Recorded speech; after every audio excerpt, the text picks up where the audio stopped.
নমস্কার বন্ধুরা, বিশ্বকর্মা পুজোর দিন গতানুগতিক খিচুড়ির রেসিপি থেকে একটু সরে এসে আজকের এই স্বর্ণচূড় খিচুড়িটা একবার বানিয়ে অবশ্যই ট্রাই করার জন্য বলবো। এই খিচুড়িটা বানানোর জন্য এখানে আমি নিয়ে নিচ্ছি 125 গ্রামের মতন মুগ ডাল। মুগ ডালটাকে একটু ড্রাই রোস্ট করে নেব। হালকা সুন্দর একটা স্মেল আসলে মুগ ডালটাকে আমি নামিয়ে সাইডে সরিয়ে রাখবো।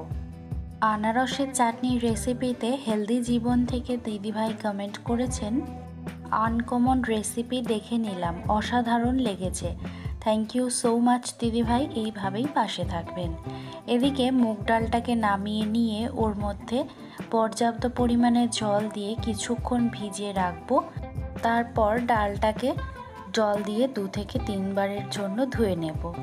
এদিকে কড়াই বসিয়ে দিয়েছি খিচুড়িটাকে রেডি করার জন্য। তার মধ্যে দিয়ে দিলাম 1 টেবিল চামচ পরিমাণে ঘি। ঘিটা মেল্ট হলে এবারে ওর মধ্যে দিয়ে দিলাম 1.5 কাপের মতন জুলিয়ান করা বাঁধাকপি।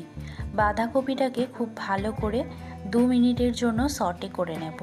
তারপর ওর মধ্যে দিয়ে দেব 1/2 কাপ পরিমাণে ভাপানো ফুলকপির টুকরো আর 1/2 কাপ পরিমাণে ভাপানো আলু দিয়ে খুব ভালো করে মিশিয়ে নিয়ে এবারে আমি ওর মধ্যে দিয়ে দেব 1/4 টিস্পুন করে নুন আর হলুদ গুঁড়ো দিয়ে খুব ভালো করে ভাজা ভাজা করে নেব।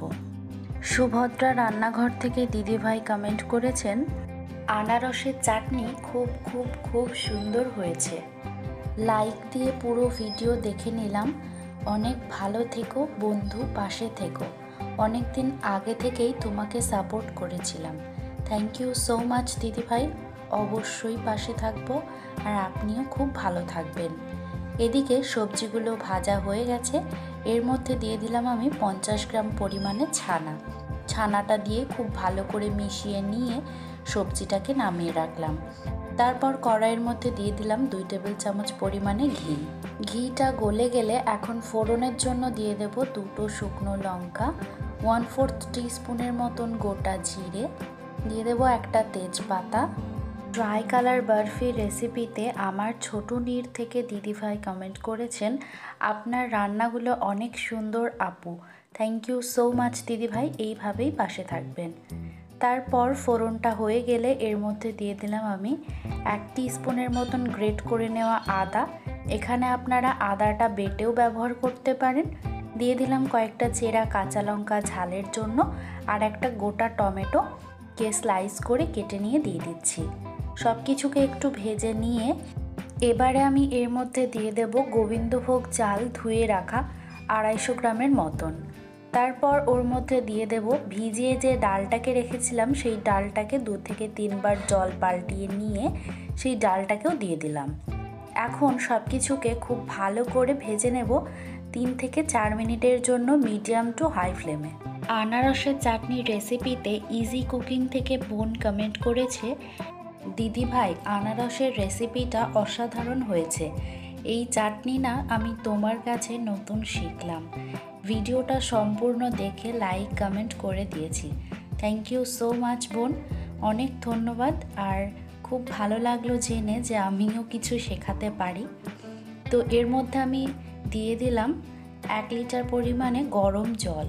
চালটা যখন শুকিয়ে আসবে বা ট্রান্সপারেন্ট হয়ে আসবে তখনই এর মধ্যে জলটাকে আমি অ্যাড করে দিলাম। দিয়ে দিলাম 1 টিস্পুন করে নুন আর হলুদ গুঁড়ো আর পরে হয়তো অ্যাড করব না, কিন্তু নুনটাকে পরে আমি অ্যাডজাস্ট করে নেব।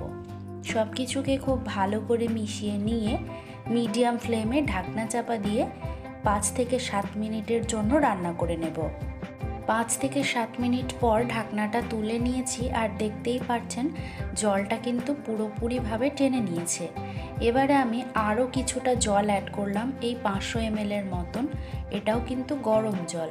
তারপর ওর মধ্যে দিয়ে দেব ভেজে রাখা সব সবজিগুলোকে দিয়ে খুব ভালো করে নাড়াচাড়া করে নেব। তারপর আমার আরও মনে হয়েছে কিছুটা জল লাগবে, তো কিছুটা জল দিয়ে আবারও খুব ভালো করে নাড়াচাড়া করে দেব। রহস্য বৃত্ত থেকে দাদাভাই কমেন্ট করেছেন, আনারসের চাটনি এই প্রথম দেখলাম। অনেক ধন্যবাদ দাদাভাই এত সুন্দর কমেন্ট করার জন্য। এদিকে সব কিছুকে মিশিয়ে নিয়ে এখন আমি দিয়ে দিলাম 1/4 টিস্পুনের মতন চিনি আর হাফ চা চামচের মতন নুনটাকে আমি অ্যাডজাস্ট করে নিয়েছি। তারপর খুব ভালো করে সব কিছুকে মিশিয়ে নিয়ে ঢাকনা চাপা দিয়ে মিডিয়াম ফ্লেমে পুরোপুরি সেদ্ধ হওয়া পর্যন্ত রান্না করে নেব। খিচুড়িটা এখন কিন্তু পুরোপুরি রেডি হয়ে গেছে। আর এবারে আমি ফ্লেভারের জন্য দিয়ে দিলাম শেষে 1 টেবিল চামচের মতন ঘি, দিয়ে দিলাম 1/8 টিস্পুনের মতন জয়িত্রী গুঁড়ো, আর দিয়ে দিলাম 1/8 টিস্পুনের মতন জায়ফল গুঁড়ো। জায়ফলটাকে আমি এখানে গ্রেট করে নিয়েছি। দিয়ে সব কিছুকে খুব ভালো করে মিশিয়ে নিলেই কিন্তু রেডি হয়ে যাবে আমাদের আজকের রেসিপি স্বর্ণচূড় খিচুড়ি। রেসিপিটা কেমন লাগলো অবশ্যই কিন্তু কমেন্ট করে জানাবেন। আর এরকম আরও নতুনত্ব রেসিপি পেতে আমার চ্যানেলটিকে সাবস্ক্রাইব করে রাখতে একদম ভুলবেন না। আজ এই পর্যন্তই। পরের দিন আরও একটা নতুন রেসিপির সাথে দেখা হবে।